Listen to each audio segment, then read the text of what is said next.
Meus irmãos, a todos vocês, uma boa noite. É muito bom estarmos novamente juntos, mesmo que seja por esse meio, e com os cuidados de Deus, logo nós estaremos juntos para adorar ao nosso Deus e para louvá-lo, como Ele requer de nós, coletivamente. Enquanto isso, vamos continuar nosso momento de adoração pessoal, individual, e vamos refletir e meditar na palavra de Deus por aqui. Hoje é o domingo da ressurreição, Páscoa. Mas mesmo diante do momento em que falamos da ressurreição de Jesus, o contexto ainda nos leva de volta à narrativa sobre a morte do Senhor Jesus. E eu gostaria de ler para vocês, juntos aqui, Mateus capítulo 27, do verso 51 ao verso 54. Ele diz assim: Eis que o véu do santuário se rasgou em duas partes de alto a baixo, tremeu a terra, fenderam-se as rochas, abriram-se os sepulcros e muitos corpos dos santos que dormiam ressuscitaram. E, saindo dos sepulcros depois da ressurreição de Jesus, entraram na cidade santa e apareceram a muitos. O centurião e os que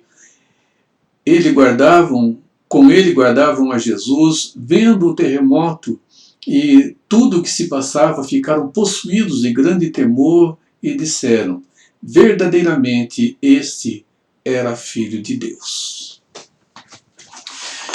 Meus irmãos, algumas indagações difíceis de serem respondidas no texto que nós lemos. No entanto, algumas verdades mais fáceis que nos chamam a atenção nesse momento.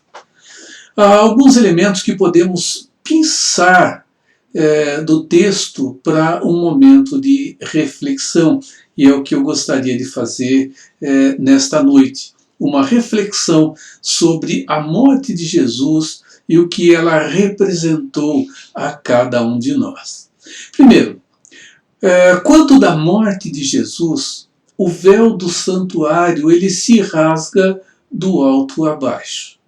Quando Jesus afirma que ninguém vai ao Pai que não seja por intermédio dele, ele revela que todo o sistema de sacrifício instituído por Deus no Velho Testamento não tinha efeito algum em si mesmo. Tudo definitivamente apontava para aquele que, segundo João, é o Cordeiro de Deus que veio para tirar o pecado do mundo. Meus irmãos, onde havia necessidade de um sacerdote para mediar a ação entre o pecador e Deus, agora, com a morte de Cristo, o acesso se torna livre para todos aqueles que estão em Cristo. Quando, como diz Hebreus, havia a necessidade da substituição dos sacerdotes, porque estes faleciam, deixavam a sua função, as Escrituras nos afirmam que Jesus é o sumo sacerdote e que definitivamente entra uma única vez no Santo dos Santos e oferece definitivamente o sacrifício eterno pela vida de cada um de nós. Um sacrifício eterno do Cordeiro sem defeito que é oferecido então ao Pai como perdão dos nossos pecados, pagando as nossas dívidas. E ele, o próprio Jesus, como afirma João, é o Cordeiro de Deus que veio para remir-nos dos nossos pecados. E onde havia, meus irmãos, a necessidade desse sacerdote para mediar então a ação do pecador diante de Deus, agora em Cristo já não há mais necessidade. Então nós observamos que na afirmação do apóstolo Paulo, nós temos segurança nessa verdade quando ele afirma que não existe nenhum outro mediador entre Deus e os homens, a não ser a pessoa de Cristo Jesus, verdadeiramente homem. Ele diz assim em primeira carta a Timóteo, capítulo 2, versos 5 e 6. Porque há um só Deus e um só mediador entre Deus e os homens, Jesus Cristo, o homem, o qual se deu a si mesmo em preço de redenção por todos, para servir de testemunha a seu tempo. Por essa razão, meus irmãos, hoje, por meio da pessoa de Jesus Cristo, nós temos a liberdade e livremente então podemos derramar os nossos corações diante do Pai em momentos de gratidão, momentos de súplicas, pedindo, intercedendo a Ele, em momentos tão importantes de contrição, quando chegamos diante dele, pedimos perdão pelo nosso pecado e não precisamos de nenhum ato penitencial, não precisamos absolutamente de nada para que os nossos pecados sejam perdoados, a não ser confessar diante do Pai os nossos pecados, na certeza de que Jesus, ele é fiel e justo para nos perdoar os pecados e nos purificar, assim, de toda a injustiça. É evidente, não basta apenas dizer, é um reconhecimento de que pecou, é uma confissão que é feita ao Pai e um desejo sincero de coração de mudar de atitude. 2. A ressurreição dos mortos, ela nos remete ao momento da ressurreição dos santos. O texto nos diz que quando Jesus morre, a terra treme, as sepulturas então abrem-se e há uma ressurreição. Aqui o testemunho das Escrituras, quando do registro da morte de Jesus pelo evangelista Mateus, de que mostra-nos que a ressurreição é um fato real. E a semelhança do que afirmou posteriormente o apóstolo Paulo, quando rebatendo a ideia de alguns no meio da igreja de Corinto de que a ressurreição ela não existia de fato, e esta era a afirmação deles, Paulo afirma que se Cristo não ressuscitou dentre os mortos, é vão todo o ensino sobre a ressurreição de Jesus. E não há esperança alguma para aqueles que morreram, para os nossos amados, os nossos queridos que partiram. Irmãos, quando o apóstolo Paulo fala sobre isso aos Tessalonicenses, trazendo consolo a eles, o apóstolo Paulo diz, de maneira nenhuma, nós, os que estivermos vivos, precederemos aqueles que morreram, que partiram, quando a ressurreição, um fato real, acontecer. Então nós temos a segurança de saber que a ressurreição que presenciamos naquele momento, ela remete-nos de maneira muito direta à ressurreição dos santos.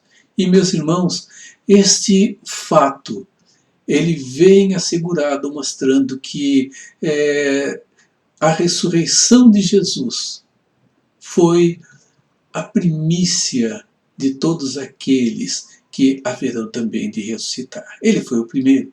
E a ressurreição dos mortos é uma certeza que há em nós, porque de fato Jesus ressuscitou, como nos diz o texto que nós acabamos de ler. E depois, meus irmãos, quando nós falamos da ressurreição de Jesus, há uma outra segurança e uma outra certeza. Em terceiro lugar, Jesus não apenas ressuscitou, mas ele voltará para buscar a todos aqueles que são seus. Jesus afirmou que aqueles que o Pai escolheu na eternidade passada, ele o deu ao Filho. E o Filho veio e pagou a dívida de cada um daqueles que o Pai o deu. Ele disse, aqueles que o Pai me deu, de maneira nenhuma eu lançarei fora. Da minha mão ninguém pode arrebatar.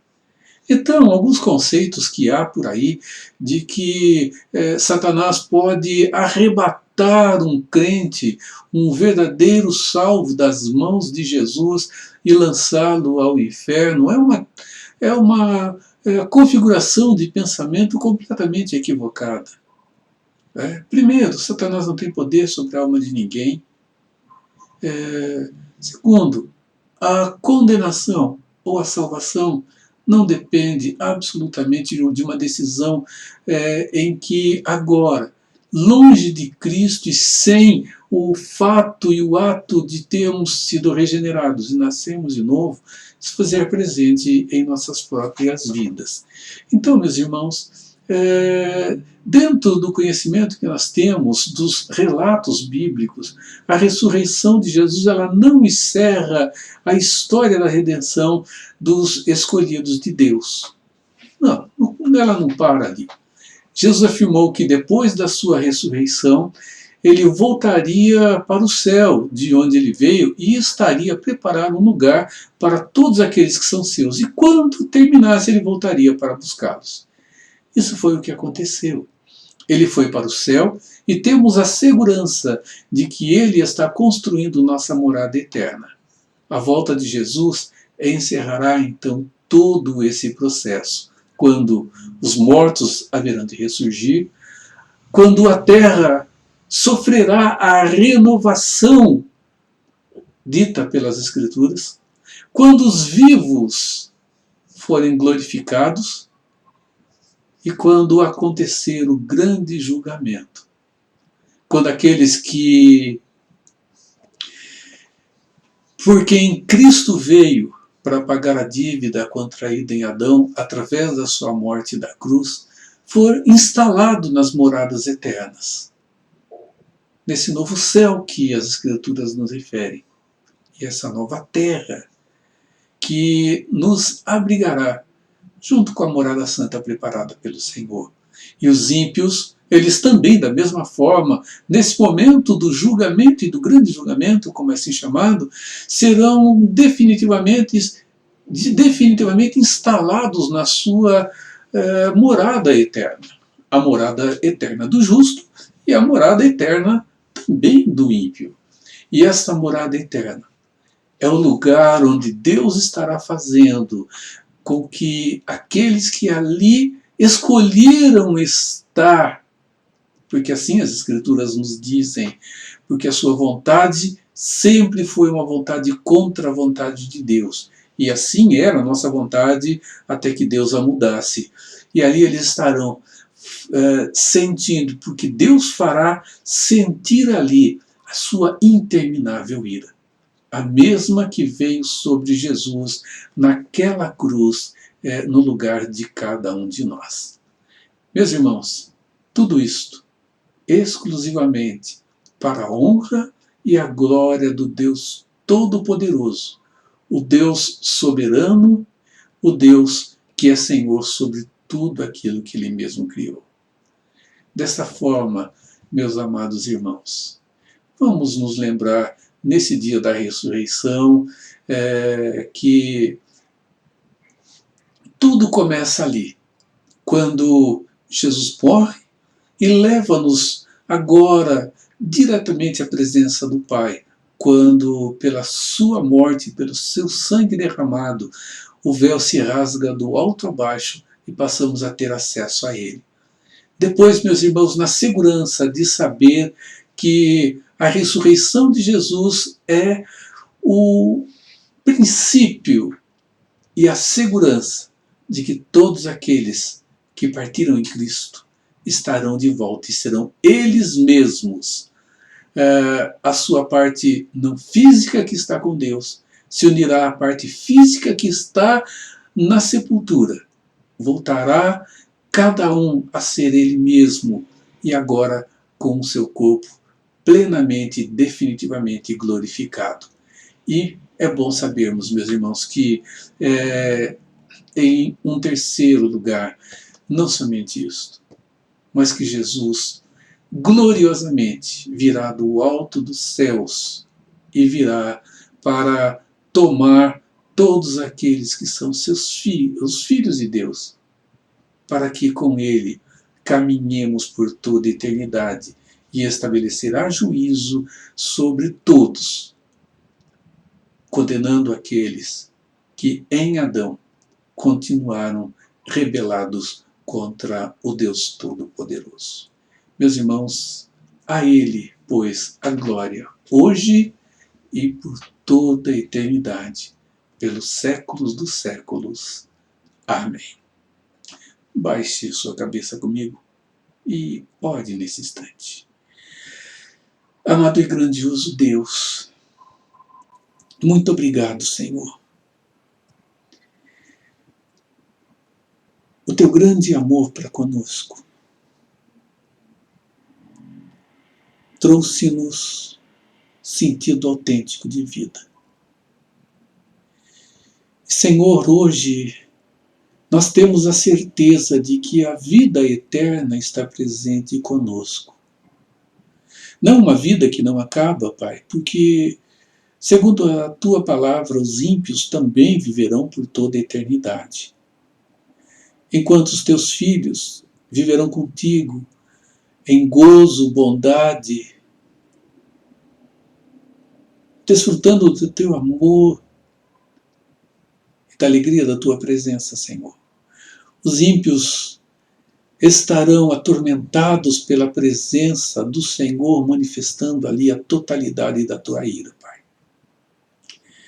Então não é pela eternidade, mas é por saber que vida eterna leva-nos de volta como humanidade, agora remida, à comunhão que os nossos primeiros pais viveram com o Senhor de maneira plena, de maneira perfeita.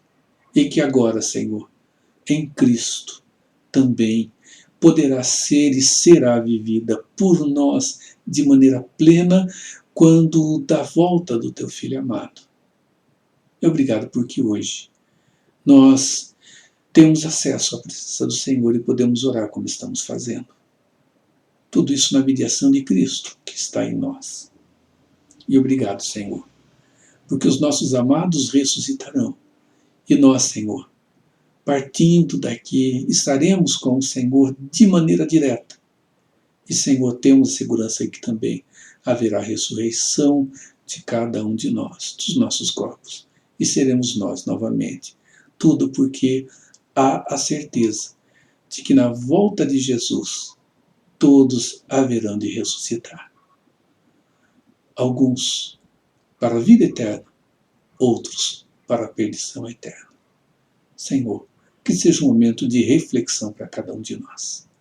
Assim oramos em nome de Jesus. Amém. Pense sobre isso. Pense sobre a sua vida com o Deus Todo-Poderoso e o Deus Eterno. E saiba, Jesus haverá de voltar. Haverá juízo. E naquele momento haverá separação daqueles que estão com o Senhor e daqueles que não estão com Ele. Que Deus te renove em cuidado e graça. E que naquele momento haja segurança e a certeza da sua parte de que você reinará com o Senhor gloriosamente e eternamente. A Ele toda a glória, toda a honra, todo o poder e toda a majestade. Que Deus te abençoe. Amém.